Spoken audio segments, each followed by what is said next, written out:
só um instantinho. Um psicanalista que faz parte da geração original de psicanalistas no entorno do Freud, que chama-se Sándor Ferenczi, que é um psicanalista de origem húngara, e que é um dos poucos que manteve uma boa relação com Freud até o final. O Freud costumava brigar com as pessoas, ele nunca mais falava com elas, queria que elas morressem, coisas assim.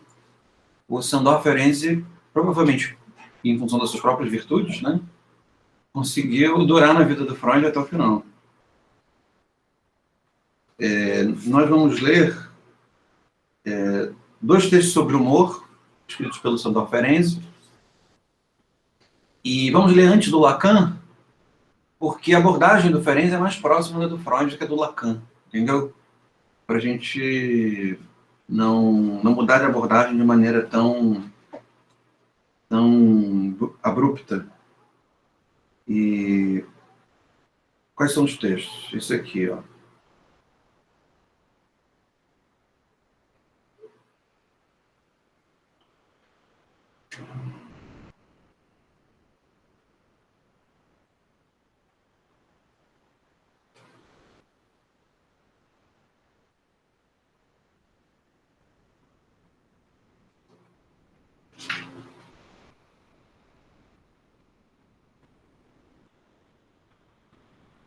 Procurando aqui, só um instantinho, gente. Um é a psicologia do xiste e do cômico. A psicologia do xiste e do cômico. Está no primeiro volume das obras completas do Ferenczi. Esse eu não achei ainda na internet. Mas o outro volume que nós vamos ler, eu achei na internet. Então, nosso problema já está parcialmente resolvido. Do volume 4, nós vamos ler. Deixa eu ver aqui.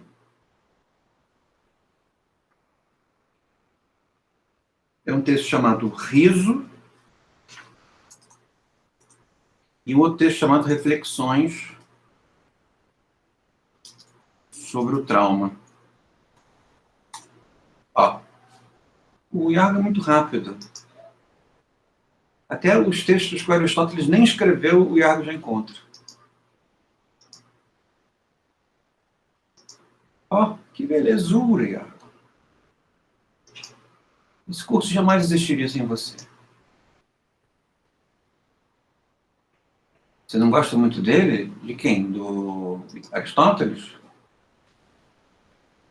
Gravou, gente?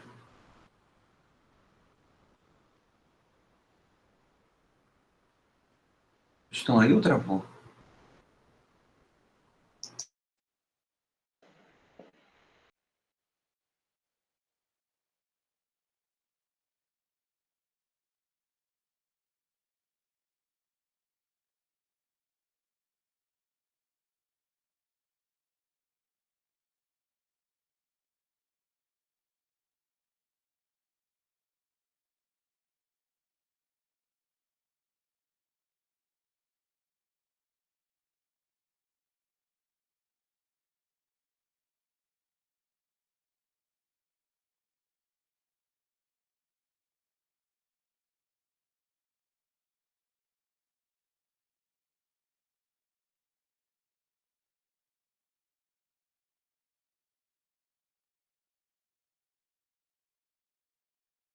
A minha internet nova antes estava caindo todo o tempo. Agora ela... Ai, saco. Tá caindo.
Alô?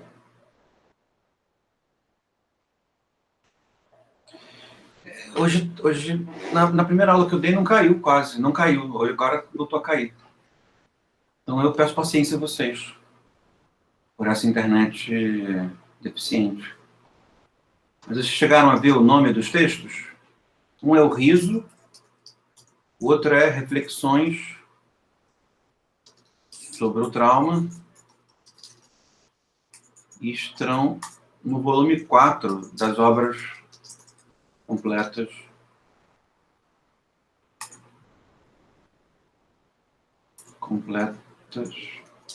do Sandor Ferenczi. O volume 1, que eu não estava achando, o Iago já encontrou e colocou o link. O volume 4 eu encontrei. Se o Iago encontrar o link e colocar para as pessoas, vai ser legal também. Ah, já mandou? Então, resolvido. Esses são os textos que nós vamos ler para segunda-feira, tá? Vocês leiam antes, para a gente poder discutir na segunda-feira. Eu vou fazer assim, eu vou comentar esse texto do Freud sobre o humor, e depois eu vou pegar o final da aula para organizar um pouco até onde nós somos nesse curso e fazer as relações entre os textos que nós lemos e a nossa preocupação com a política. Deixa eu só ver uma coisa aqui no tablet.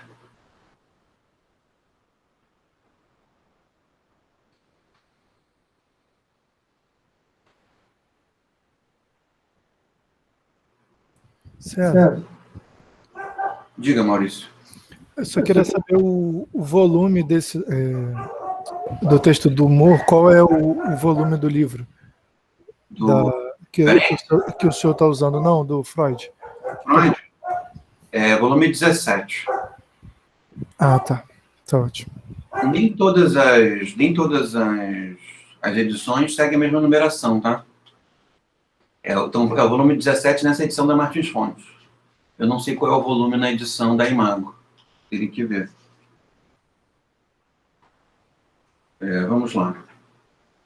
Ele diz assim, na página 2, na página 324, no primeiro, segundo, terceiro, quarto, quinto parágrafo.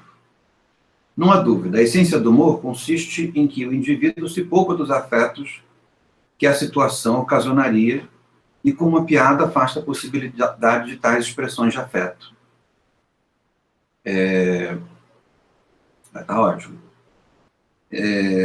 Ou seja, há uma proximidade muito forte entre o xiste e o cômico, né?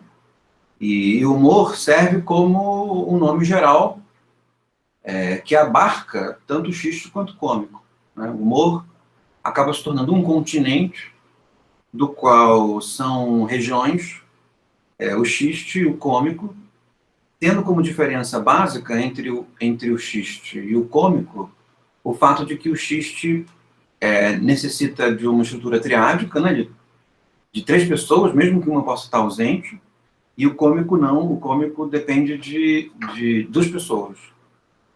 A estrutura comunicativa dele depende de 2 pessoas. Ainda que possa haver uma quantidade infinita de pessoas.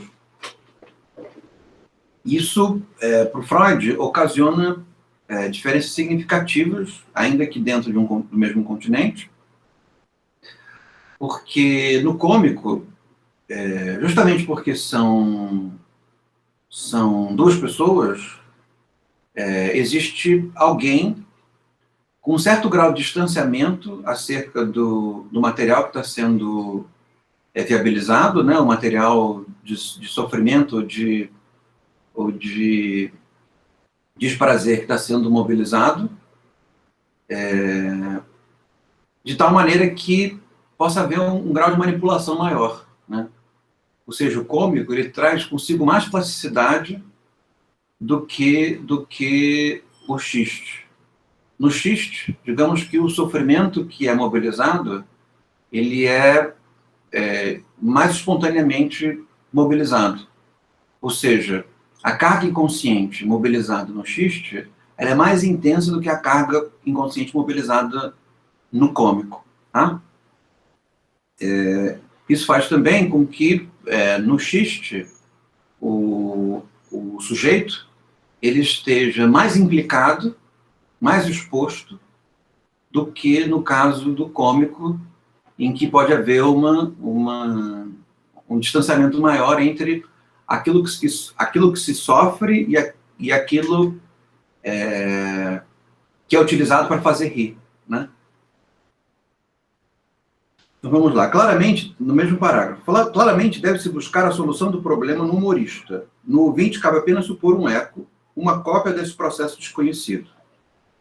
Parágrafo seguinte. Ele não apenas possui algo liberador, como o xiste e a comicidade, mas tem também algo de grandioso e exaltante, traços que não se acham nos dois outros tipos de ganho de prazer a partir da atividade intelectual. O Freud quer dizer aqui que não só o humor ele é um grande continente no qual se encontram atividades mais específicas, como também existe uma especificidade do humor que não pode ser encontrada nem no xiste, nem no cômico, propriamente dito. E aí ele vai dizer que especificidade é essa. O traço grandioso está claramente no triunfo do narcisismo, na vitoriosa afirmação da invulnerabilidade do eu.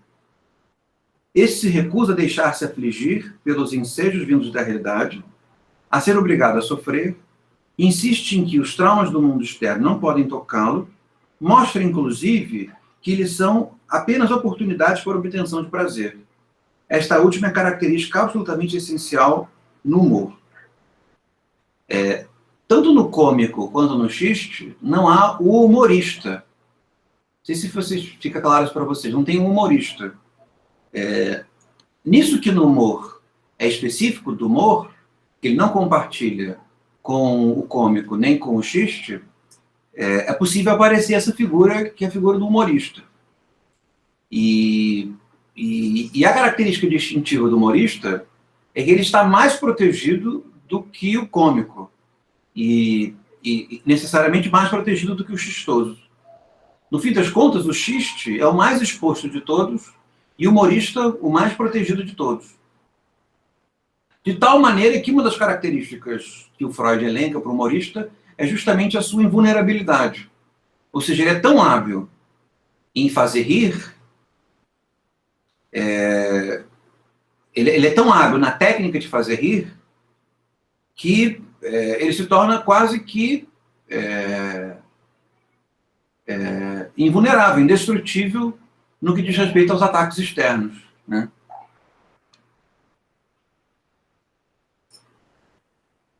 Que tipo de ataque externo? Tentativas de rir dele, por exemplo. Né? É muito difícil rir do humorista. Rir do humorista, você não ri da pessoa do humorista, você ri com o humorista, né? Você não ri dele. Você ri da maneira como ele te manipula, né? Ou daquilo que ele deseja que se ria dele, né?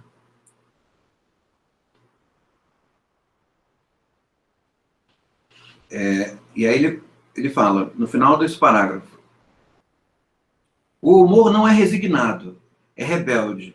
Ele significa não apenas o triunfo do eu, mas também no princípio do prazer, que nele consegue afirmar-se contra a diversidade das circunstâncias reais.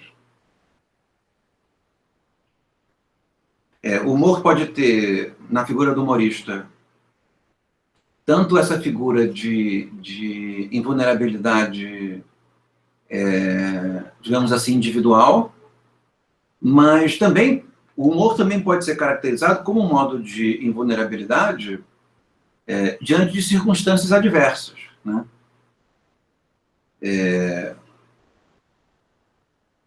De tal maneira que, diante de uma circunstância completamente adversa, aquele que é capaz de manter o humor, ele sofre menos, né? Em última instância, sofre menos.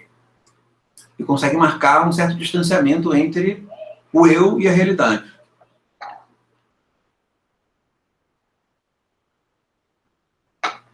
Seguindo. Parágrafo seguinte. Ele diz assim: com sua rejeição da possibilidade de sofrer, ele assume um lugar na série de métodos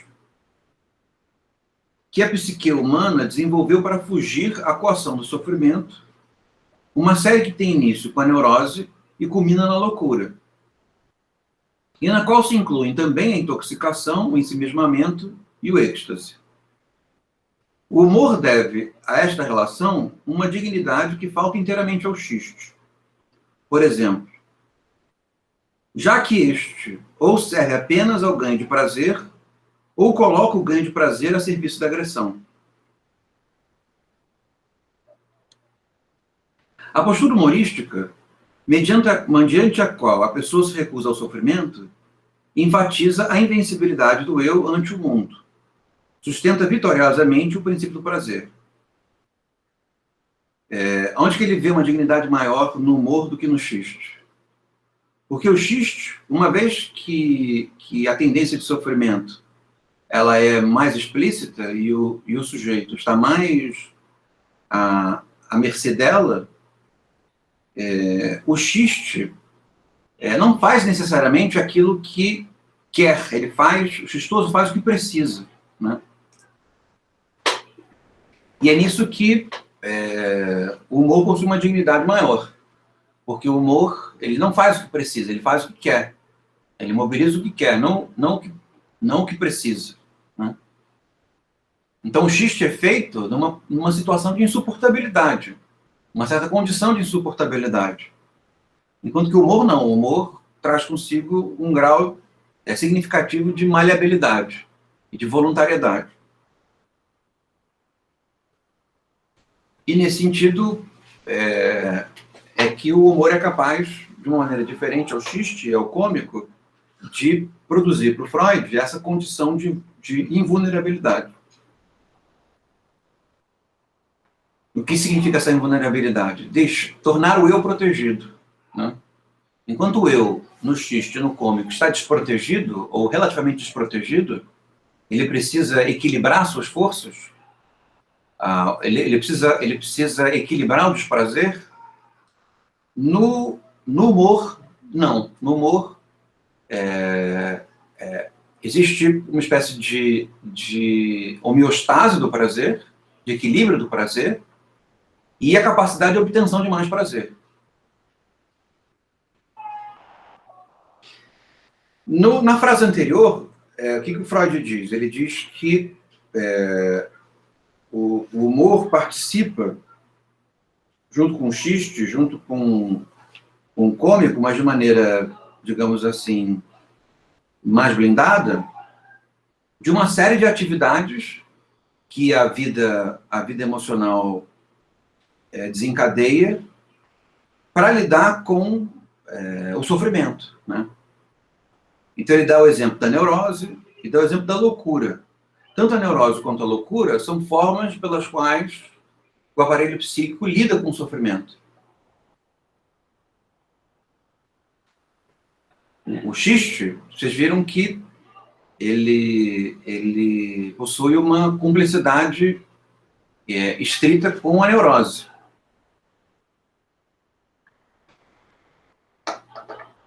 O cômico, menos ainda, mas ainda possui uma cumplicidade com a neurose.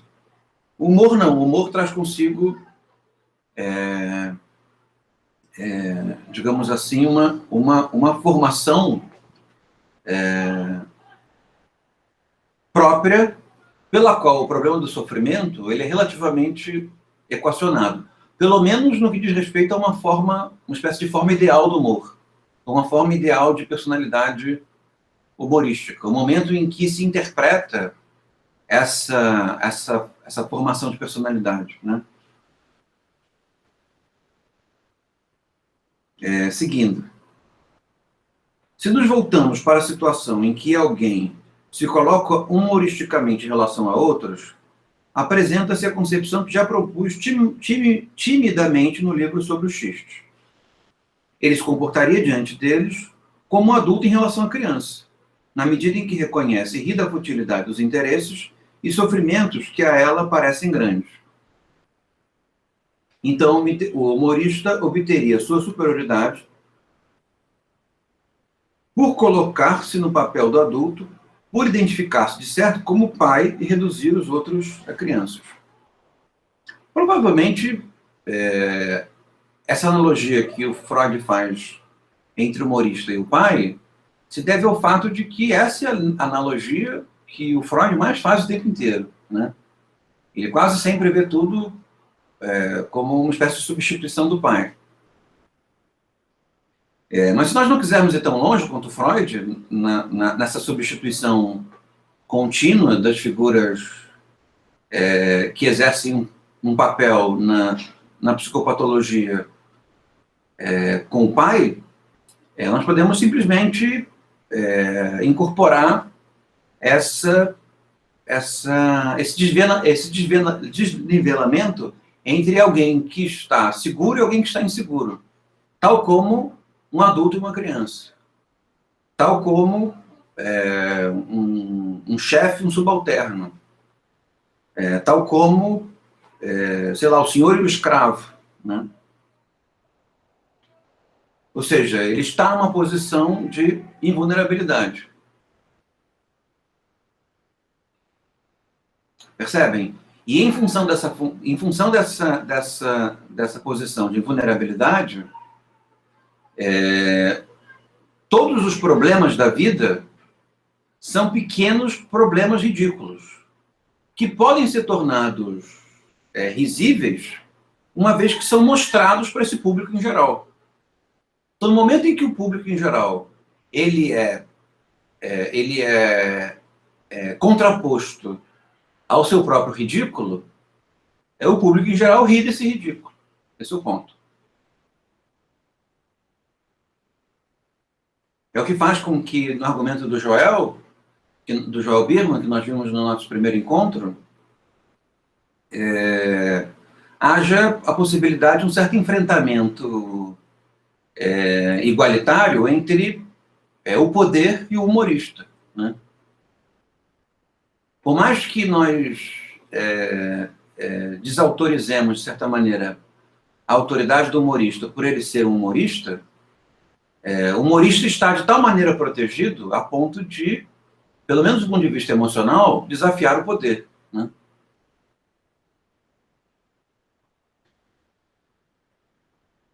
Continuando, parágrafo seguinte.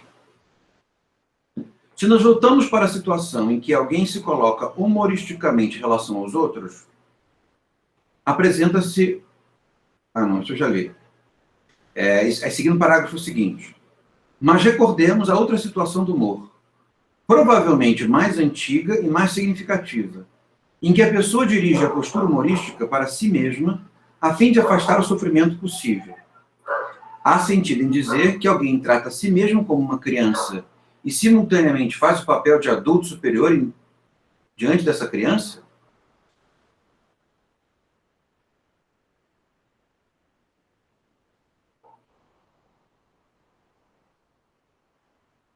Aí ele responde: acho que daremos boa sustentação a essa hipótese pouco plausível se levarmos em consideração o que aprendemos sobre a estrutura do nosso eu a partir de observações patológicas. Esse eu não é algo simples. Ele abriga no interior, como seu núcleo, uma instância especial, o supereu, e às vezes os dois convergem de forma tal que não conseguimos diferenciá-los, enquanto em outras circunstâncias se distinguem agudamente. No que toca à sua gênese, o supereu é herdeiro da instância parental. Muitas vezes ele mantém o eu em rigorosa dependência, tratando realmente como os pais ou pai tratam a criança nos primeiros anos. Assim, chegaremos a uma elucidação dinâmica da postura humorística, se supusermos que ela consiste em que a pessoa do humorista tirou o assento psíquico de seu eu e transpôs para o seu supereu. O eu, então, pode parecer pequenino, para o supereu, assim inflado, e todos os seus interesses insignificantes, e pode se tornar fácil para o supereu essa nova distribuição de energia, suprimir as possibilidades de reação do eu.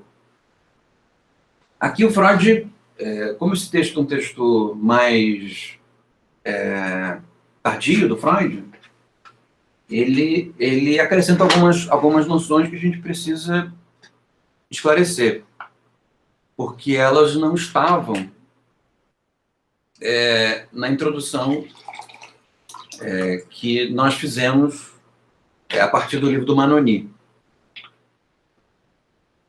e que é essa reexplicação do aparelho psíquico em termos de eu, supereu e id, ou isso.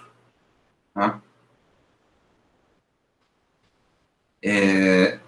Essa separação recebe, na literatura psicanalítica, nos livros do Freud, o nome de segunda tópica. Tá?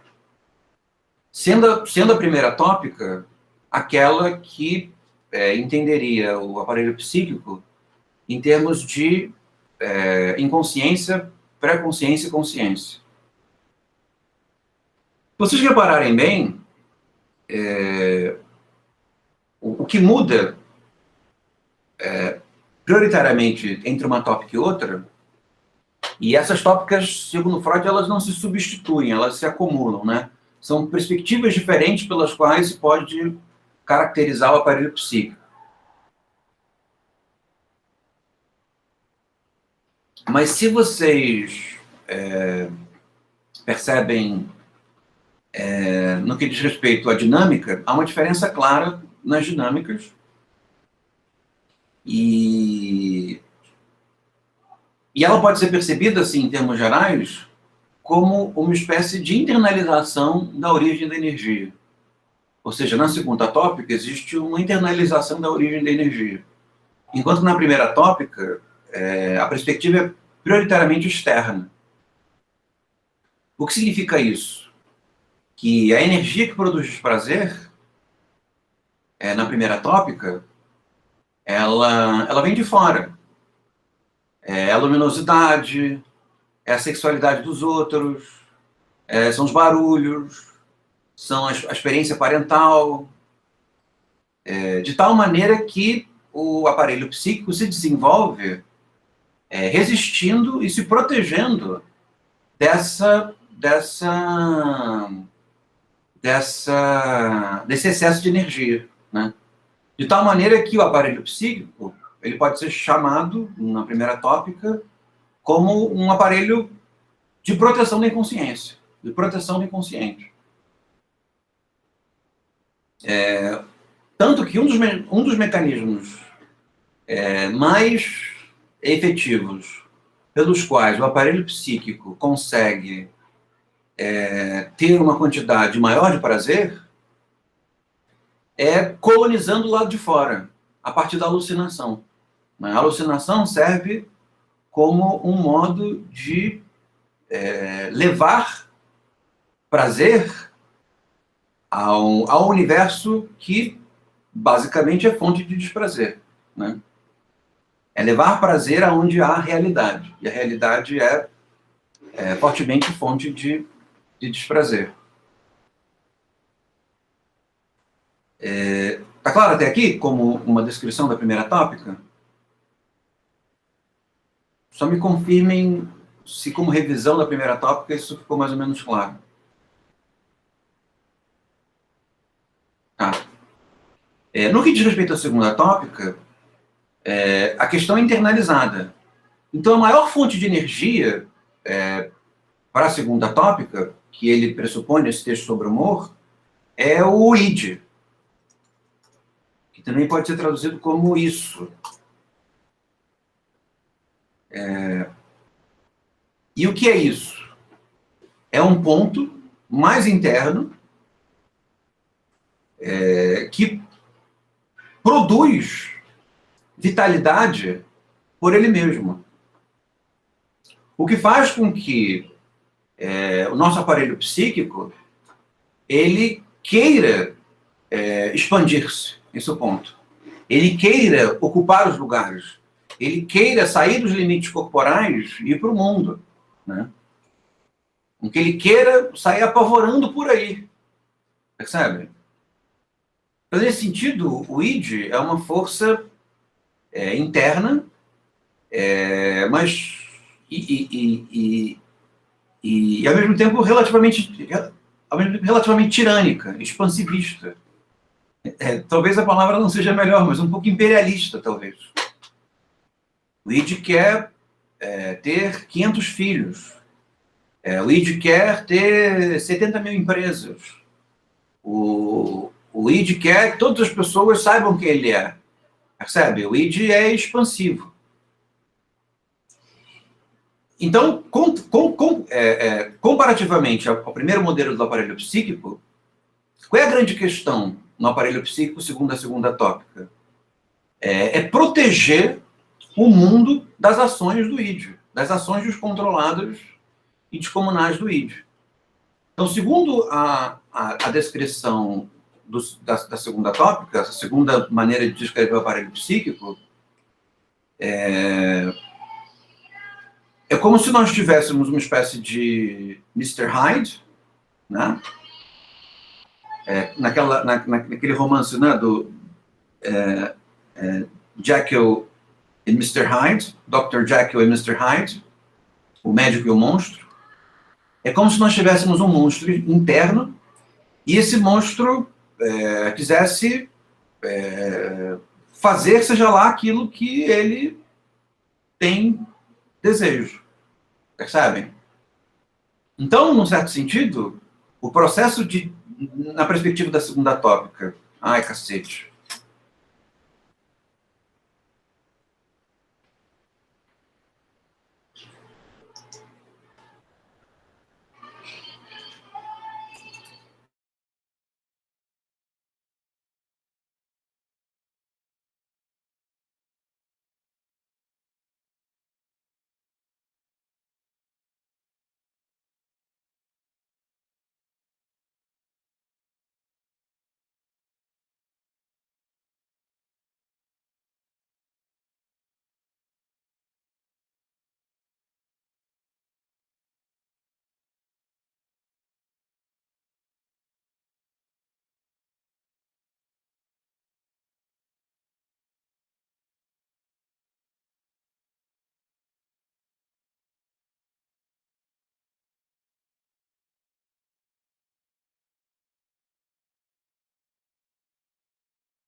Alô? Alô, alô, alô? Ah. Até onde vocês ouviram, gente?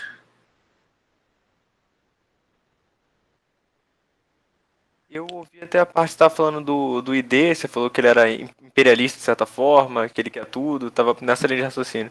Tá. O id. Escreve-se id, mas fala-se id. Ok. Ou isto. Né? Então, a grande questão nessa segunda maneira de descrever o aparelho psíquico concerne a como proteger o fora do dentro. Percebem? E aí, como que nós limitamos a ação do id? E de que maneira o processo de amadurecimento psicossexual concerne ao processo de proteger o lado de fora do id? Está acompanhando? Ou travou? Sim, tá. É como não tem nenhuma câmera, eu não consigo saber se travou ou não travou. Então, vocês precisam me dar uns marcadores de vida. de tempos em tempos.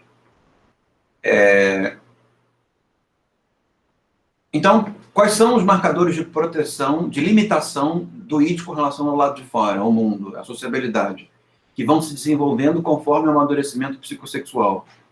O primeiro é o eu, que pode ser lido como identidade pessoal, pode ser lido como consciência, pode ser entendido como subjetividade, né? E o segundo é o superego, que é uma força sentida como externa de limitação às nossas ações, que pode ser lida como moralidade, pode ser lida como tradição, pode ser lida como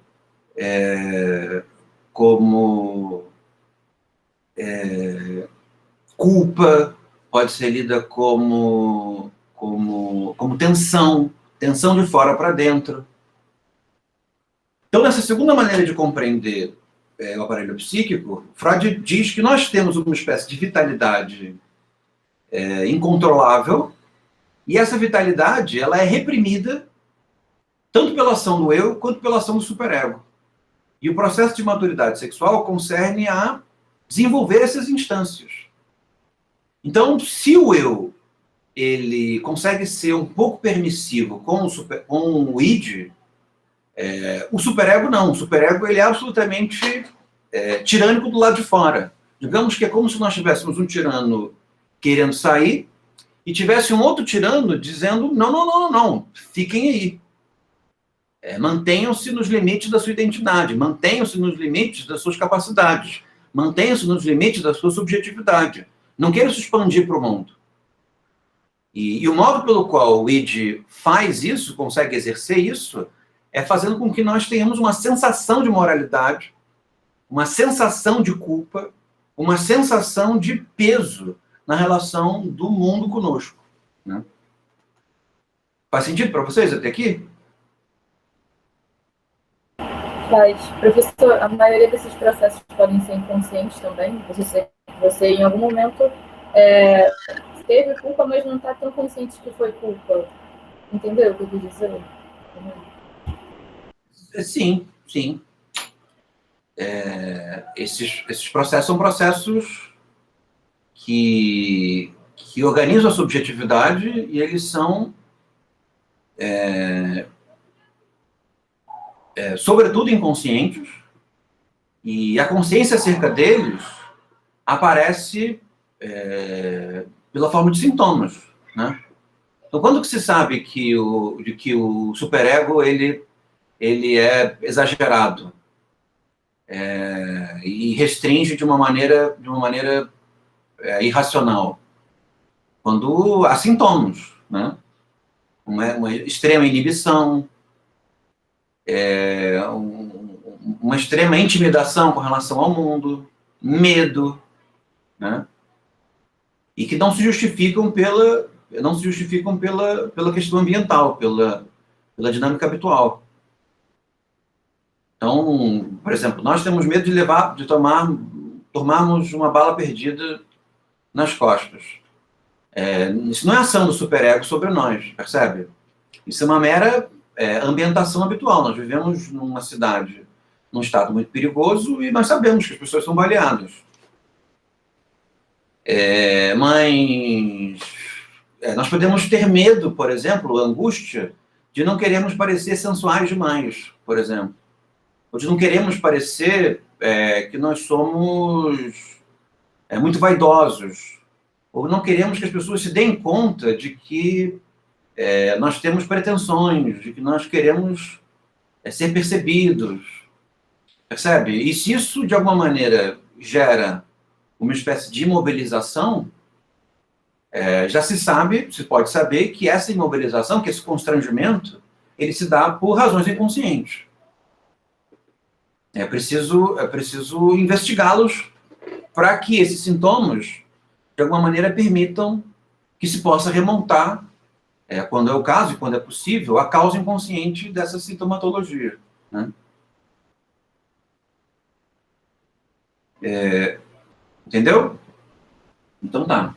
Então, o que o Freud está dizendo, voltando para o texto do humor, tá? Eu tentei fazer essa explicação mais geral sobre a segunda tópica. O que fica mais claro nesse texto sobre o humor é que o Freud está dizendo que uma das maneiras de entender o humor é por uma cumplicidade entre o eu e o superego. Percebe? Ao invés do eu se sentir intimidado pelo superego, o eu se sente cúmplice do superego. De tal maneira que uma vez que esse tipo de aliança, quando ela se dá, se constitui, o eu se sente onipotente. Esse é o ponto. Ou seja, o eu aproveita toda a energia que ele tira do id para ser capaz de se expandir no mundo.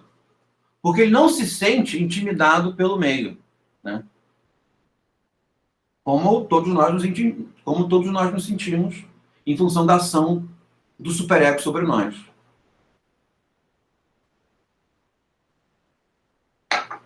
A estratégia uma das estratégias que o eu utiliza, segundo Freud, para sentir onipotente é fazer de objeto do humor tudo quanto existe, mostrar o ridículo de tudo quanto existe. É um pouco como faz o satirista, por exemplo. O satirista mostra como tudo, na verdade, é ridículo. A igreja é ridícula, a religião é ridícula, a moral é ridícula, a política é ridícula, a escola é ridícula, os militares são ridículos, tudo é ridículo, na verdade. Né? Se para pensar bem, é difícil alguma coisa que escape ao ridículo. Mas o fato é de que nós não nos sentimos autorizados a promover essa sensação de ridicularidade. Enquanto que o ego, o eu, né? Eu e ego são sinônimos, tá? Enquanto que o ego humorista, ele, num determinado momento, se sente autorizado a expor esse aspecto ridículo.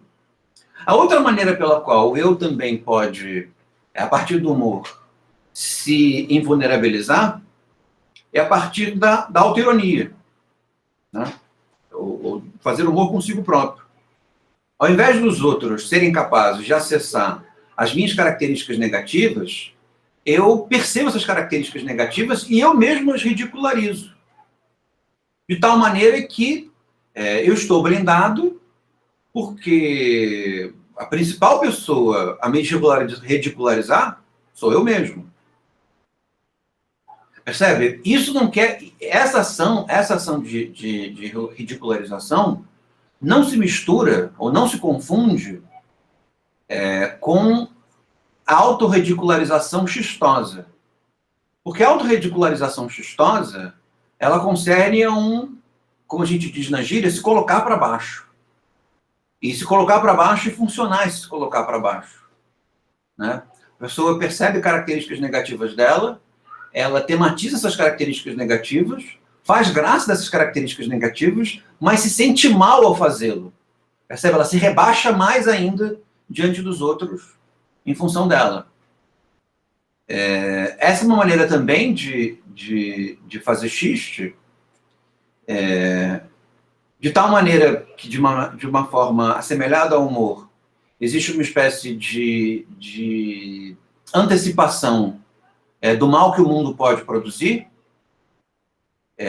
mas a vulnerabilidade é maior. Esse é o ponto. Foi bem até aqui? Então, essa é a tese do Freud, de que no humor, o eu faz o mundo de criança, na obsessão dele pelo pai, né? O eu se faz de pai e o mundo se faz de criança, como também, num certo sentido, o eu, cúmplice ao superego, se faz pai de si próprio. De tal maneira que lida com as características negativas ou ridicularizáveis como quem lida com uma criança em si mesmo. Né?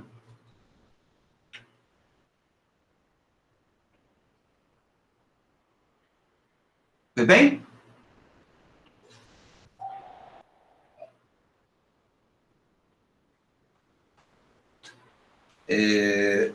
No final do texto, no último parágrafo, ele diz assim: se é realmente o super-eu que, no humor, fala de modo assim carinhoso e consolador ao eu, amedrontado, isso nos mostra que ainda temos muito a aprender sobre a natureza do super-eu. Além do mais, nem todas as pessoas são capazes de adotar a atitude humorística. Ela é um dom precioso e raro. E muitas faltam, inclusive, a capacidade de fruir o prazer humorístico que se lhes oferece. E por isso o super-eu busca, através do humor, consolar e proteger do sofrimento o eu. Não contradiz dessa forma sua procedência de instância parental. Por que é precioso para o Freud? Porque o valor para o Freud, principal para o Freud, é o bem-estar individual. É a preservação da identidade pessoal, né, com um certo grau de saúde. Né? Então, nesse sentido, o humor, ele, por mais, digamos assim, persecutório que ele possa se tornar, ele é uma garantia de saúde, digamos assim, uma garantia de equilíbrio, ele é uma garantia de invulnerabilidade às agressividades colocadas pelo meio. Né? Tanto que, se você quer atingir alguém, a primeira coisa que você precisa fazer é fazer com que a pessoa perca o bom humor. Né? A partir do momento que ela perde o bom humor, ela se torna mais vulnerável. Né? Se transforma o bom humor em irritação, ela se torna mais vulnerável. Né? Foi bem até aqui? Ficou mais ou menos claro esse texto do humor? Então, vocês percebem que, comparativamente ao primeiro texto que nós lemos, o texto do X, que é grande, o Freud tem um ponto só. Esse ponto só é mostrar uma característica específica que o humor tem, que ele não compartilha com as outras espécies do humor, que são o xiste e o cômico, e ele quer mostrar o efeito benéfico de proteção para o eu que o humor traz consigo. Né? Tá bem até aqui? Então tá, a partir desse ponto, a partir desse momento, eu quero fazer alguns comentários de transição sobre o humor de maneira geral e a politicidade de maneira geral.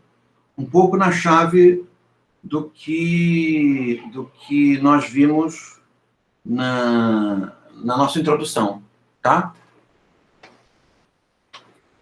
Tá bem? Então tá. Vamos lá. Até aqui nós percebemos que o humor, de maneira geral, usando o humor como uma palavra geral, ele participa da sociabilidade e é um fenômeno complexo. Tá? E ele participa da sociabilidade, é um fenômeno complexo, porque ele participa da nossa formação psicossexual e social. Tá? Ou seja, ao mesmo tempo em que nós nos consolidamos no mundo enquanto pessoas, né, enquanto eu, uma das maneiras pelas quais nós entramos em contato com a construção do mundo, ou com o próprio princípio de construção do mundo, é pelo humor. E entramos em contato principalmente de forma inconsciente. Né? É claro que nós lidamos com o humor de modo consciente, mas os efeitos e o tipo de sensação que os fenômenos provocam na gente, o humor é uma dessas vias formativas, né, pelas quais nós a despeito de sabermos o que está acontecendo, sentimos de maneira apropriada. Esse é o ponto. Tá? Então, o que eu quero dizer a vocês é que o humor, seja ele chistoso, seja ele cômico, seja ele invulnerabilizador, como nesse último texto do Freud, ele serve de bússola. Tá? Ele serve de bússola dos processos sociais. Ou seja, nós sabemos do que se trata, do que está acontecendo diante de nós, mesmo sem ter consciência do que está acontecendo na frente de nós, porque somos sensíveis ao humor. Esse é o ponto que eu quero chegar com vocês hoje.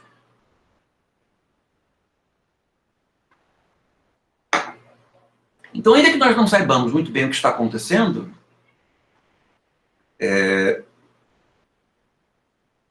o humor, enquanto fenômeno complexo de participação individual na vida social, ele não se perde, ele está localizado.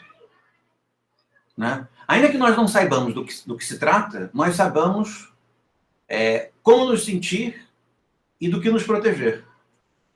Esse é o ponto. Tá? E aí, do que o humor ele é bússola? Tá? Do que o humor é bússola? Ele é bússola de uma série de fenômenos coletivos. Mas ele é bússola, no meu interesse, de um fenômeno particular, transversal da vida social, que é a política. Tá? Eu quero dizer, o argumento da aula de hoje é justamente esse. Eu quero dizer que o humor ele serve de bússola da politicidade. Ou seja, mesmo sem sabermos o que a política é, mesmo sem sabermos os conceitos da política, mesmo sem sabermos nada sobre política, a política participa da nossa Constituição, no mínimo, inconscientemente. Percebe? A política, ela deixa marcas em nós, a despeito de nós sabermos do que ela trata, conhecemos os seus conceitos, ou temos consciência das suas dinâmicas. Tá? E o argumento da aula de hoje é justamente esse, de que o humor é uma das maneiras pelas quais nós sentimos a política, mesmo sem sabê-la. E nesse sentido que o humor serve, me parece, como um índice de politicidade. Foi bem até aqui? Está muito confuso, está muito abstrato. Façam questões. Não? Tudo certo, então. Então a pergunta agora o que é isso que o humor sente que faz com que ele se torne um índice de politicidade? No argumento que eu quero fazer com vocês, o humor sente, por assim dizer, a própria essência da politicidade, que é o aspecto restritivo com que ela se organiza. Ou seja, a politicidade ela se expressa quando há pessoas e quando existe conflito entre as pessoas, quando existe escassez nessas relações, né? Escassez material, mas também escassez de vitalidade, né? Não precisa ser só falta de arroz, pode ser também falta de vitalidade, né? Aquilo que precisa ser feito é mais forte, demanda das nossas forças algo que nós não somos capazes mais de dar ou não queremos dar, né? Tanto como força de trabalho, mas também como disposição, meramente disposição. Tá? Então, nesse sentido, a política, ela utiliza o sofrimento. Utiliza o sofrimento. Travou?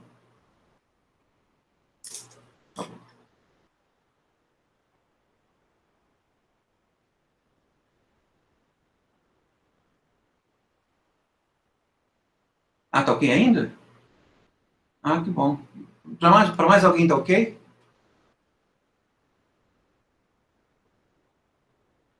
Ah, então tá bom. Estou preocupado com essa coisa da trava e eu fico meio disperso, mas espero que a aula de hoje vá seguir a bom termo.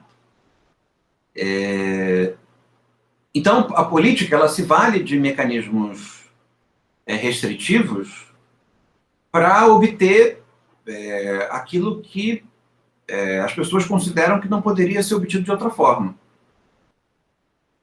que é estabilidade e habitualidade nas relações.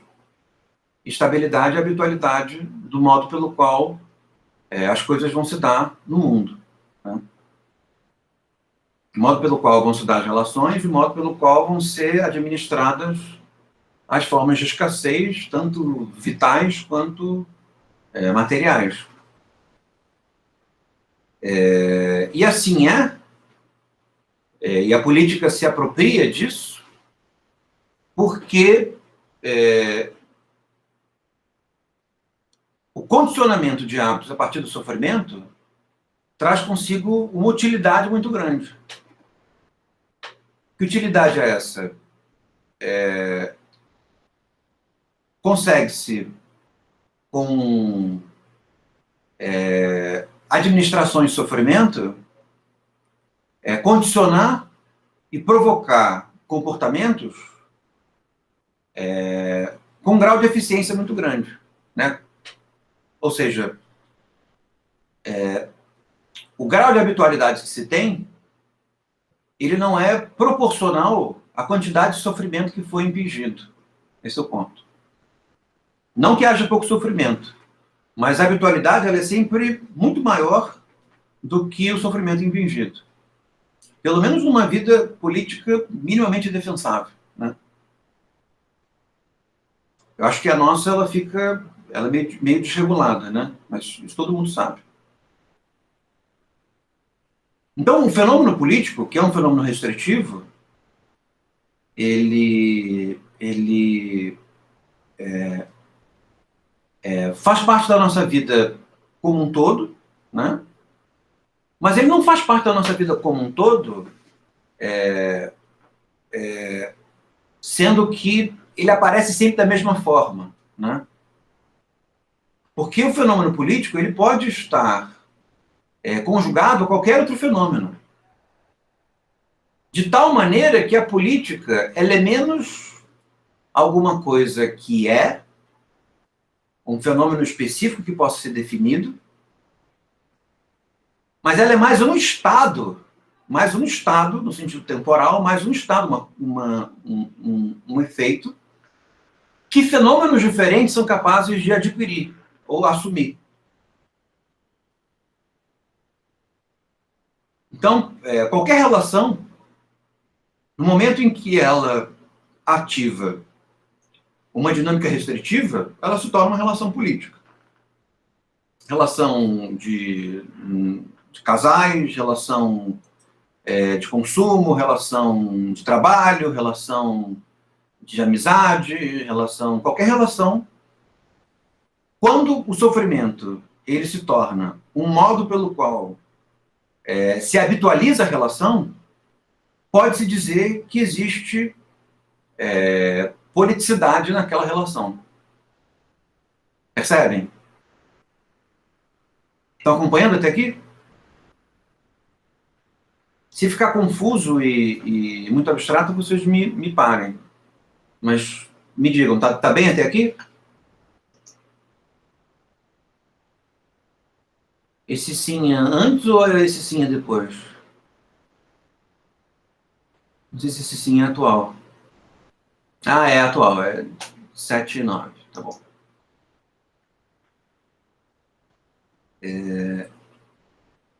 Então, aonde isso nos leva? Se a politicidade fosse evidente,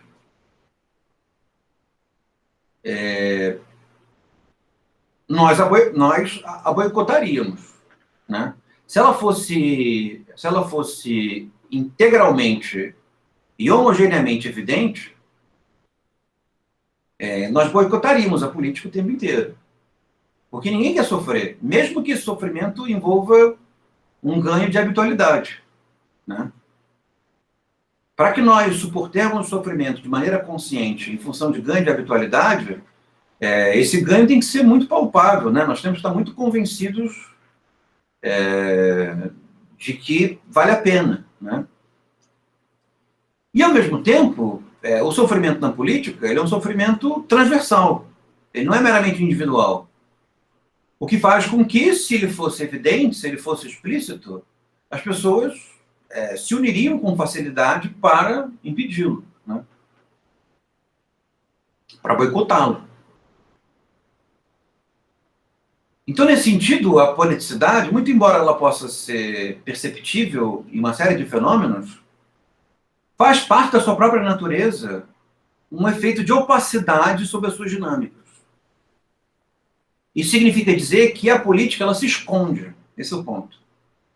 Para que a política possa realizar efeitos de politicidade, a política ela se esconde. De tal maneira que nós sofremos o efeito de politicidade de determinado fenômeno sem desconfiarmos propriamente que ele é político. Tá? Nos damos conta de que alguma coisa está nos incomodando e é justamente a politicidade dela que nos incomoda. Para isso acontecer, isso demanda um esforço grande, né?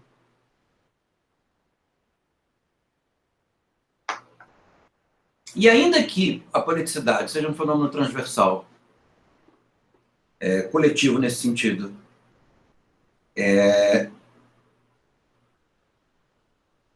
dependendo do lugar que se ocupa na vida social, se sente a intensidade da politicidade de maneiras diferentes.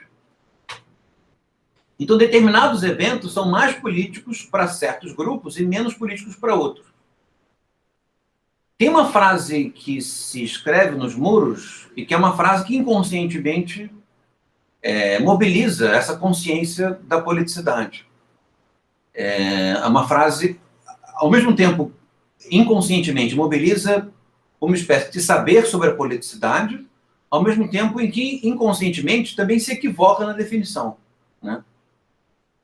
É uma frase que fala sobre as mulheres e diz que, para as mulheres, tudo é político. Essa frase é incorreta. Evidentemente que, para as mulheres, nem tudo é político, né? Mas, comparativamente a alguns tipos de homens, ou dependendo da cor dessas mulheres, o fenômeno pode ser mais político do que para outros. Percebe? Porque a transversalidade do fenômeno político não faz com que as pessoas vivam a restrição da mesma forma. Ou seja, a politicidade ela é sentida com mais intensidade quão mais vulnerável se é. Mesmo que não se tenha consciência desse recrudescimento da intensidade. Tá? Então, essa frase que eu disse para vocês, ela inconscientemente traz uma definição, digamos assim, adequada de política, muito embora não seja completamente adequada.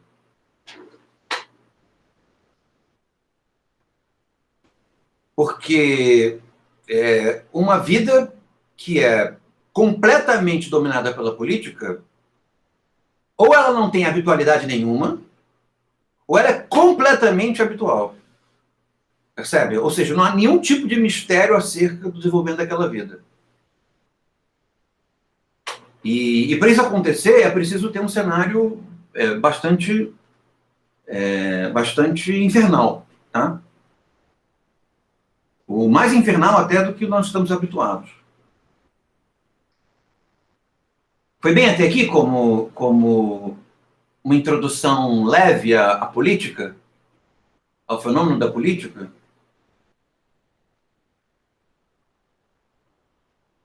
Foi? Foi. Então tá.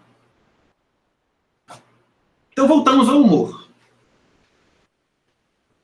E voltamos ao Freud e voltamos para lidar com a politicidade a partir do humor. Eu disse a vocês que o humor serve de índice de alguns fenômenos sociais e, em especial, o humor serve de índice para a presença da política, né? Então, via de regra,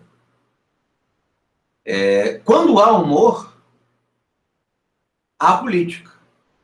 Percebe? Então, mesmo que haja um efeito de opacidade sobre a política, mesmo que nós não percebamos que quando nós convocamos o humor, a política está presente, o humor é um indicativo de presença de politicidade. Isso não quer dizer que todo humor seja político, tá? Isso não quer dizer que todo xiste seja político, isso não quer dizer que toda comicidade seja política. Mas quer dizer que a probabilidade é muito grande.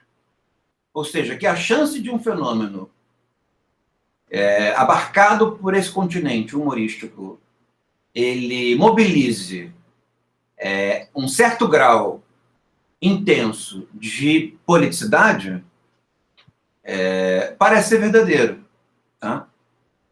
Ao mesmo tempo, também não quer dizer que o humor extinga toda a politicidade, de tal maneira que apenas o humor nos permita traçar a presença da politicidade na sociedade como um todo, porque não permite, né?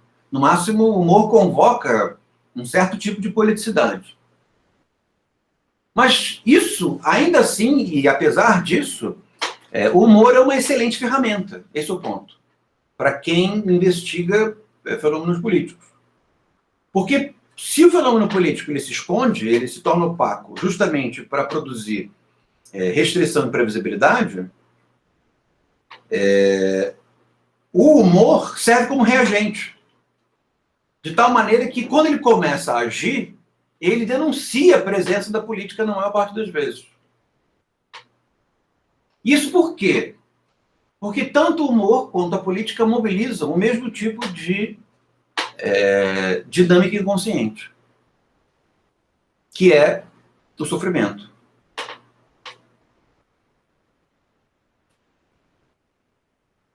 Então, onde há humor, há pessoas sofrendo, e onde há pessoas sofrendo, costuma haver política. Entenderam a síntese?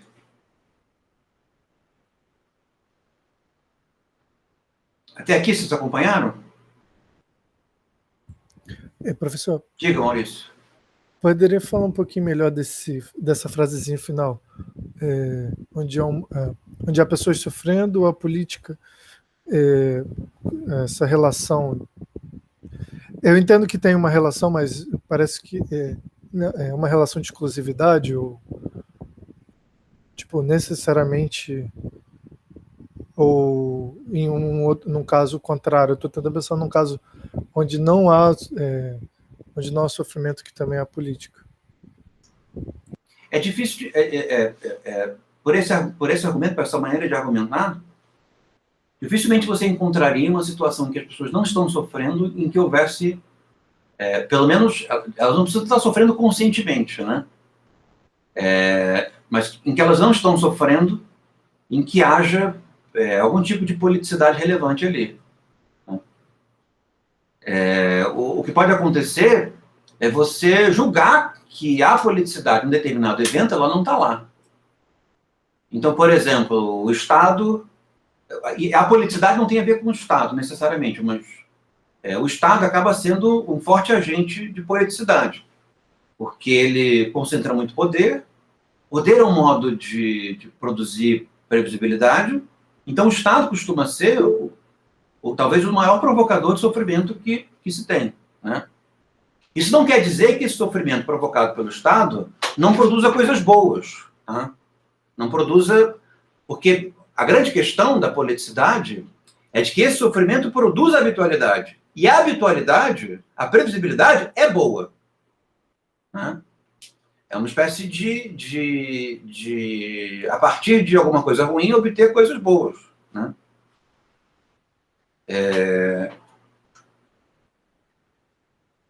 Mas então, você pode perceber, sei lá, as pessoas felizes porque o Estado levou água limpa para a casa delas. A política não está nessa água limpa, percebe? Onde está a política? A política está nos recursos que foram obtidos para comprar essa água limpa e levar para a casa dela. Isso foi tirado em algum lugar, porque o Estado ele precisa de recursos para fazer coisas boas. E para você obter recursos, é preciso fazer alguma coisa que seja restritiva, é preciso tirar algo de alguém ou de algum lugar. Né? A politicidade ela está, talvez, na escassez dos recursos hídricos. Né? E a politicidade está no reconhecimento anterior de que uma comunidade padece de sede e é mantida sentindo sede, até o momento em que essa sede resolve ser, por alguma ação, minimizada. Percebe? Via de regra, nós costumamos olhar para a politicidade como esse evento positivo, que foi o Estado levando água. Mas esse evento positivo nada mais é do que o evento em que a menor intensidade de politicidade estava presente. Esse é o evento menos problemático. Qual é o mais problemático? Viabilizar a entrega cotidiana de águas naquela comunidade ou manter aquela comunidade habitualmente sem água. Na primeira opção, a politicidade está direcionada para fora daquela comunidade e na segunda opção está direcionada para dentro. Percebe? Porque quem é o avalista da politicidade de sofrer pela falta de água são as pessoas que estão sofrendo de falta de água. Esse é o ponto. Elas estão sofrendo a politicidade direta de serem mantidas sofrendo. Então, se nós quiséssemos perceber onde está a política, num exemplo como esse exemplo da falta d'água acho que é até bom, porque muito embora Maurício esteja bebendo água, eu também, nós estamos passando por um período de problemas com a água, né? Nós tivemos gelosmina um tempo atrás, agora de novo, e parece que não é bem gelosmina, são coliformes fecais na água, na verdade, a gelosmina nada mais é do que uma limpeza inadequada dos reservatórios de água, ou seja, sofremos com a falta d'água. Né? Esse sofrimento com a falta d'água, você pode pensar, não há muita politicidade nisso. Mas há. Porque para que esse sofrimento com a falta d'água possa funcionar, é preciso que esse sofrimento se mantenha no tempo. De tal maneira, ou nós vamos nos habituar a bebermos uma água ruim, ou nós vamos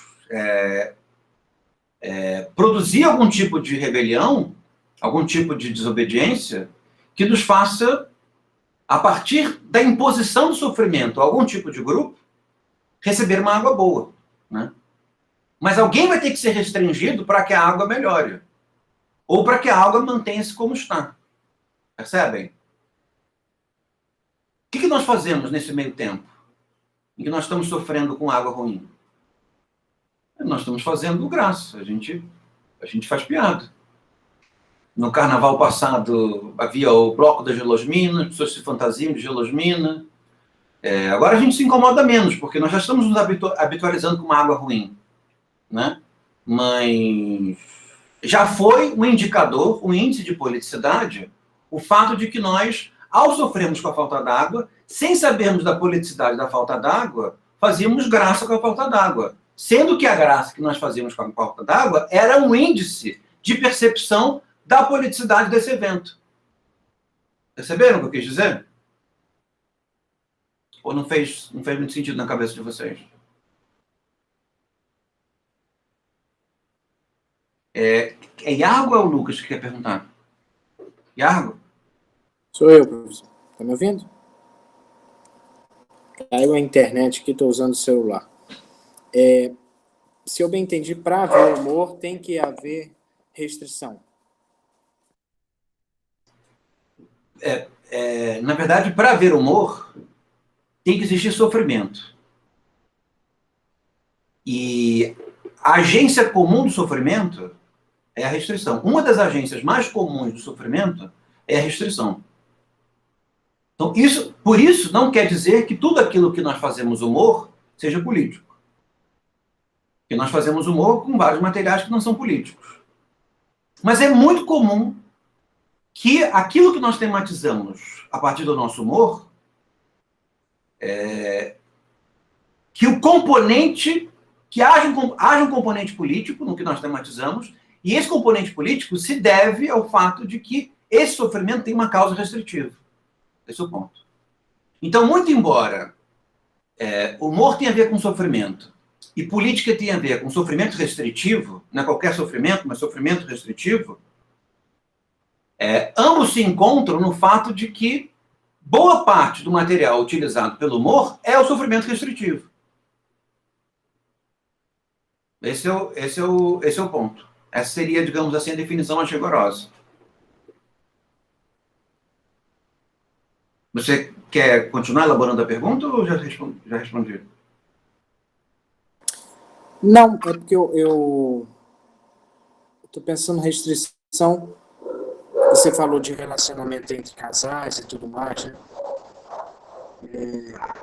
Eu fiquei pensando na função da tortura nas sociedades primitivas. Estou acompanhando o raciocínio do Clastres, né? Como ele entende, a tortura é uma restrição, mas para prevenir da restrição maior, né? Ou do destacamento do um. O sofrimento existe como forma de lembrar, ele é marcado no corpo como forma de lembrar da igualdade primordial, né, entre todos. Mesmo assim, há espaço para o humor. Né? Na verdade, a possibilidade da presença do humor tem como condição necessária a presença do sofrimento. Se não se sofresse no processo de Marcos, não teria por que fazer humor. Ou seja, se não houvesse politicidade, não teria por que fazer humor. Então, uma das características de uma sociedade igualitária é que as pessoas fazem humor umas com as outras de uma maneira equiparada. Esse é o ponto. Então, o exemplo que ele dá, que é o exemplo das sociedades primitivas, ou o exemplo da tortura, né, em sociedades modernas, em momentos de exceção, existe uma concentração de politicidade dentro desses eventos. De tal maneira que esses eventos funcionam como uma espécie de elementar da vida política. Ou seja, se nós queremos ver a vida política concentrada, e a vida política concentrada ela não é virtuosa, nós podemos olhar, por exemplo, para a tortura. É tanta política que se torna um fenômeno insuportável. Nos ritos de iniciação, o rito de iniciação, como é o que você descreveu, existe uma oscilação entre insuportabilidade e suportabilidade. O que faz com que o evento seja esperado, com ansiedade, ao mesmo tempo, sem humor, ele se torna insuportável. Percebem? E aí, desse sentido, os jovens são iniciados na parte mais intensa da vida política, a partir não de uma dor, como eu poderia dizer, tornada opaca ou diluída, mas pelas próprias marcas na pele, né? Ou seja, não há dúvida de que houve uma iniciação política, porque todos sofreram de maneira parecida o mesmo evento. É o que acontece, por exemplo, quando nós passamos por um grande trauma público, por exemplo, como a pandemia. A pandemia tem um grau de politicidade gigantesco? Tem. De todos os lados. Né? Porque as pessoas morrem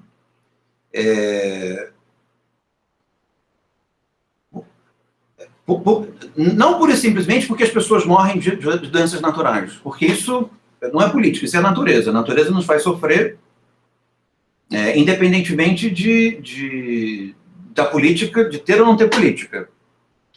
Mas quando nós vemos que não existe inexorabilidade naquilo que a natureza nos faz sofrer, e de que o sofrimento que a natureza nos faz, ele pode ser amenizado, mas não está sendo, por uma ação restritiva em outras direções, a politicidade aparece.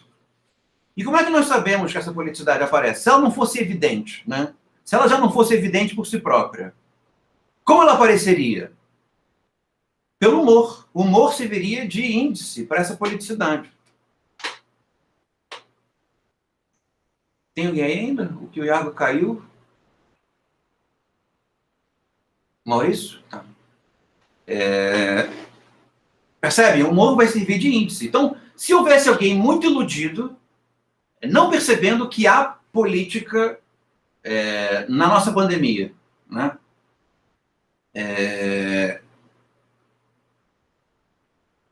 Essa pessoa poderia se encontrar se nós disséssemos para ela que aquilo do que ela está rindo, aquilo que ela está achando graça, ou seja, aquilo que ela está utilizando para sofrer menos, serve de índice para que ela saiba onde a politicidade está. Esse é o ponto.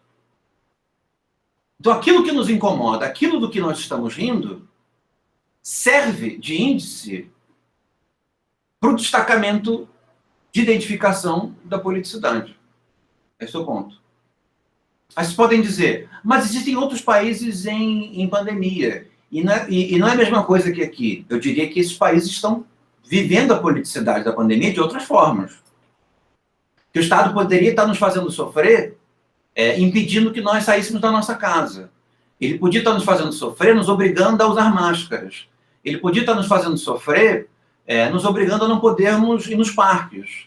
Ele poderia estar fazendo percebe? Ele poderia ter uma série de medidas restritivas outras que nos fariam sofrer, mas se justificariam porque elas evitariam que nós sofrêssemos mais, adoecendo e morrendo. Nesse sentido, o Estado retirou politicidade dessas medidas restritivas, ou seja, ele deixa a gente sair sem máscara, deixa sair de casa, deixa ir para a praia, deixa fazer rave, deixa tudo. Mas quando nós adoecemos, nós vivenciamos a politicidade do evento. Nós morremos sem assistência médica, por exemplo. Nós morremos no hospital, morremos em casa. Ou que é onde a politicidade é mais alta, nós assistimos as pessoas com quem nós vivemos e amamos morrendo. E vivemos esse efeito de habitualidade. A partir de então, nós somos aqueles que vivem com essa falta. Percebe? De tal forma que, depois que esse evento passar, ter perdido alguém funciona como um vínculo político novo. Porque são pessoas que compartilham o mesmo sofrimento e, por causa disso, encontram justificativa para que certas medidas restritivas possam acontecer. Então, por exemplo, eu perdi alguém, Iago perdeu alguém, Karina perdeu alguém. Nós três estamos claramente convencidos que precisamos restringir a ação das pessoas com medidas de saúde pública para que a mesma coisa não aconteça. Percebe? Ou seja, vamos fazer sofrer agora para que um sofrimento maior não aconteça depois. E é claro que as pessoas que estiverem sofrendo essas medidas restritivas, porque incomodados com elas, vão fazer humor com elas, vão fazer graça delas. Perceberam? Então, é nesse sentido que as duas coisas acabam, por órbitas diferentes, se cruzando num eclipse, né? O humor tem a ver com sofrimento, a política tem a ver com sofrimento, ainda que causas diferentes de sofrimento. Ou pelo menos em parte dos seus espectros, sofrimentos diferentes. Mas numa parte significativa dos seus espectros, o mesmo tipo de sofrimento. Isso por um lado. Por outro lado, o humor também possui uma politicidade, digamos assim, própria, né? Eu disse a vocês que o humor serve de índice de percepção, de identificação do fenômeno político. Tá? Mas o humor, ele mesmo, pode ser político. Tá? E aí, como o humor pode ser político? Nós já vimos isso no Freud, e vimos isso também nas aulas iniciais, em que eu estava apresentando o argumento. Quando alguém mais forte, menos vulnerável, caçoa, né? Que é a palavra mais velha para isso, caçoa de alguém mais fraco, esse caçoar possui uma politicidade, porque ele instaura um hábito. Então, por exemplo, brancos rindo de pessoas negras, caçoando de pessoas negras. Esse riso, além de ser humor, também tem um grau de politicidade nesse riso. Porque ele concerne a identificação e o reforço do lugar de subalternidade das pessoas com relação às quais se ri, das quais se ri. Percebe? Ao mesmo tempo, estabelece a habitualidade do lugar de superioridade daquele que humilha o outro, fazendo com que se ria dele. Né? Isso é um tipo de politicidade clara, presente no humor, na qual o humor não só é índice, como o humor também é veículo de politicidade. Se vocês repararem na política contemporânea, boa parte dos enfrentamentos se fazem na ordem do humor. O governo organiza eventos em que ele ri, e a oposição organiza eventos em que ela ri do governo. Né? Se vocês abrirem a timeline de vocês, duvido que vocês não encontrem graça com relação à batalha política. E esse humor tem um componente político. Né? Então, o componente político do humor pode existir no sentido do recrudescimento da dominação política, como ele também pode existir no sentido da rebelião, no sentido da sublevação, no sentido da desobediência ao poder político predominante. Né? Porque ao mesmo tempo em que existe a politicidade pela qual o poder, a dominância, exerce pressão sobre o dominado, sobre a subalternidade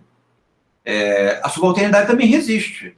E estabelece restrições, muito embora mais brandas, e é por isso que ela é subalterna, por isso ela é dominada, restrições mais brandas para o outro lado. Então, digamos que seja do interesse do governo acabar com o SUS.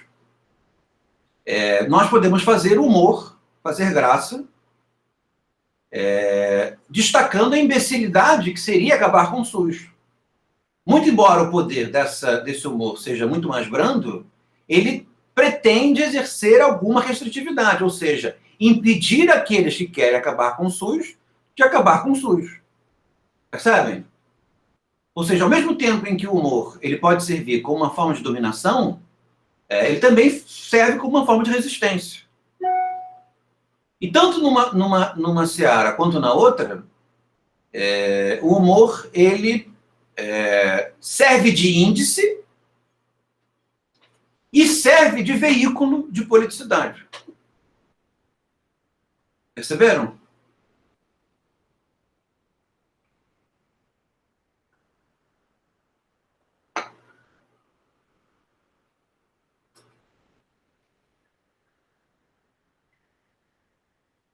Então tá. Acho que era até aqui que eu queria ir hoje. Arrumar o argumento político a partir do Freud. E aí, se nós pensarmos de novo no texto do Schist, e nós pensarmos nas diferenças entre os tipos de humor,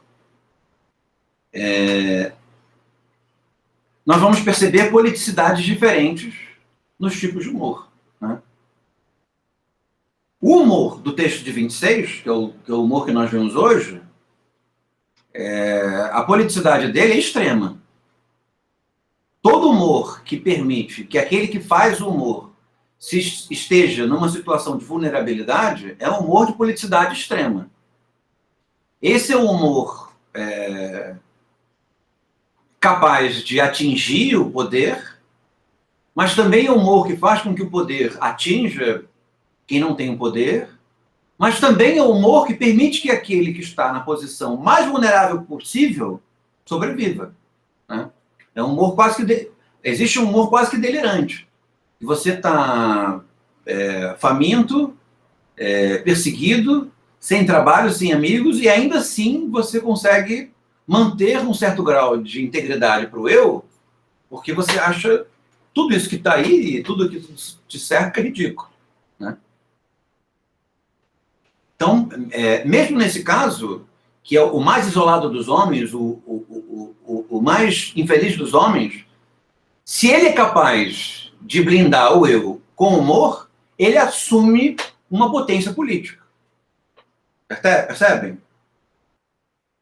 Mesmo o mais frágil dos homens pode se tornar politicamente capaz de produzir efeitos se ele não perece. Esse é o ponto. E se ele usa o humor como uma ferramenta para o seu não perecimento. Faz sentido para vocês, de alguma forma?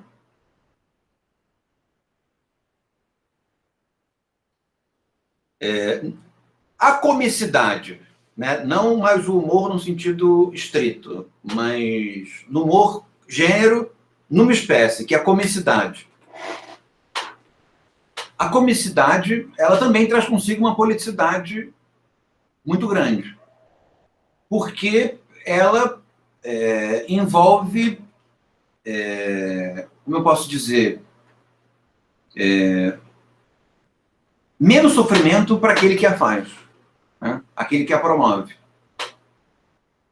Então, o palhaço traz consigo uma politicidade. Porque o palhaço, muito embora seja uma figura sofrida, ele é uma figura sofrida que consegue sobreviver a partir de uma certa equalização do seu próprio sofrimento. Ou seja, ele faz graça de alguma coisa. E faz graça de si próprio. Né? As figuras humorísticas, né, trazem consigo uma politicidade bastante intensa. No caso do xiste, os xistes, de maneira geral, possuem uma espécie de politicidade residual, eu poderia dizer. Porque o xiste, ele é a última trincheira de quem perde o mundo, né? Quando você não pode fazer mais nada daquilo que você achava que poderia fazer, você ainda pode fazer xiste, né? O xiste pode ser a última fronteira para o perdimento do mundo. Então, se havia um mundo sexista e esse mundo vai desaparecer, o último lugar onde ele vai desaparecer é no xiste. Então, o xiste vai ser a última fronteira dos sexistas, a última fronteira dos racistas, a última fronteira dos antissemitas. Né? Ao mesmo tempo em que o xiste ele é a primeira fronteira de uma nova batalha, de uma nova conquista, de uma nova expansão. Né? Isso por quê? Porque, muito embora o xiste não tenha o mesmo grau de proteção do sujeito, justamente por isso, o xiste ele utiliza uma carga bastante autêntica de crueldade. Esse é o ponto. Uma crueldade passível só daquele que a faz para se livrar de um sofrimento descomunal. Esse é o ponto. Então, o que faz com que o xiste, digamos assim, traga consigo uma politicidade residual, também faz do xiste, digamos assim, uma espécie de fronteira última ou de fronteira primeira, né? A partir da qual a erradicação de uma crueldade se mantém e o início de uma crueldade concorrente começa a se dar, começa a aparecer.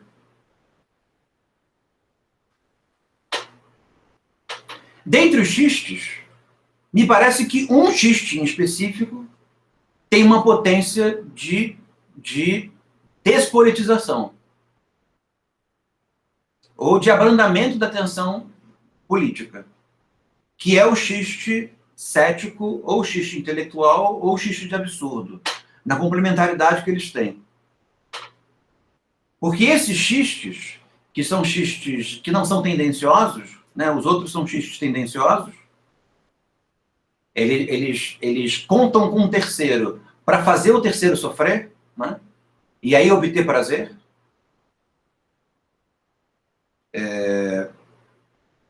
Nesse caso, o xiste cético ou o xiste intelectual, o xiste absurdo, ele serve para mostrar o absurdo da politicidade de uma certa relação.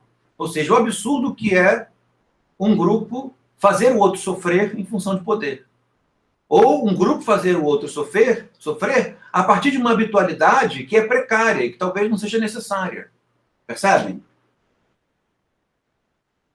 Então, se o xiste cético não despolitiza como um todo, o xiste cético ele possui uma potência de despotalização, de neutro, por assim dizer, porque ele faz com que a ação política se torne consciente, ou seja, a crueldade cometida se torne uma crueldade acerca da qual se precisa ter consciência.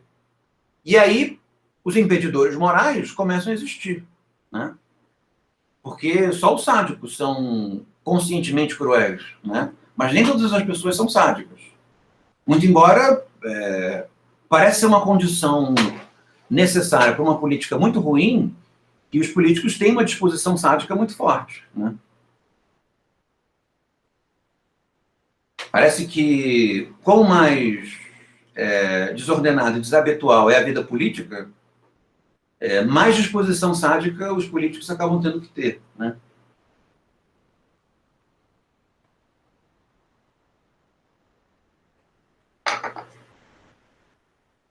Então, nesse sentido, nós localizamos, no âmbito do livro do xiste,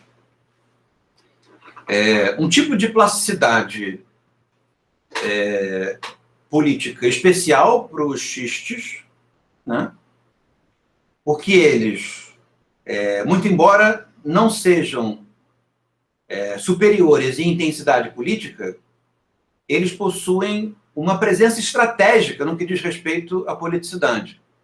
Porque eles inauguram uma politicidade específica, ou eles preservam uma politicidade específica, ou eles explicitam o mal da politicidade, no caso dos xistes céticos e os seus contra-exemplos, suas subespécies, desculpa. Na comicidade, nós temos uma politicidade mais intensa, e no humor, nós temos uma politicidade quase que integral. Então, se pode existir um xiste que não seja político, muito dificilmente vai se encontrar um ato cômico que não seja, ou um ato humorístico que não seja. Percebe? Dificilmente vai se encontrar humor que não seja político em alguma esfera, dificilmente vai se encontrar uma ação cômica que não seja política em alguma esfera. Aí vocês vão dizer, e o Chaplin? O Chaplin é político o tempo inteiro.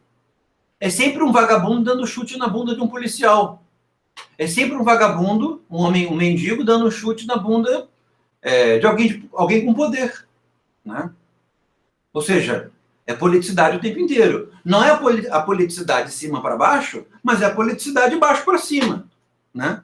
Não é o recrudescimento da restrição, mas é a invenção de uma restrição concorrente.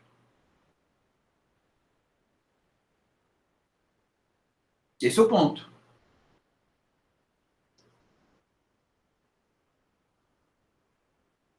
Ficou claro para vocês? Fez sentido?